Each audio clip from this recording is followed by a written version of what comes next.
ኦፍላይን ፕሮፐርቲ ማለት ምን ማለት ነው? ሰላም አርሴማ ነኝ ከጊዮን ሆምስ። እንግዲህ አፓርትመንት ስንገዛ ሁሌም ሁለት ኦፕሽኖች ይኖሩናል። እነዚህ 100% የተጠናቀቁና ሁለተኛ ደግሞ በግንባታ ሂደት ላይ የሚገኙ አፓርትመንቶችን መግዛት። ዛሬ ልናወራ የፈለግነው በጊዜ ሂደት ወይም በግንባታ ሂደት ላይ የሚገኙ አፓርትመንቶችን ስንገዛ የምናገኛቸውን ጥቅሞች ይሆናል። የመጀመሪያው ፍሌክሲብል ፔመንት ፕላን መኖር ነው።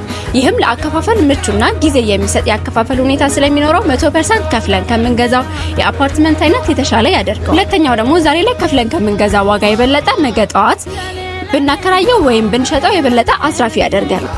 ሶስተኛው የምንገዛውን ቤት ከዲቨሎፐሮች ጋር በመነጋገር በፈለግነው መንገድ ማስኬድ ትልቅ እድል ይኖረናል። አራተኛ ደግሞ የፈለግነውን ፍሎር በፈለግነው ሰዓት መርጠን የማግኘት ሰፊ እድል ይኖራል።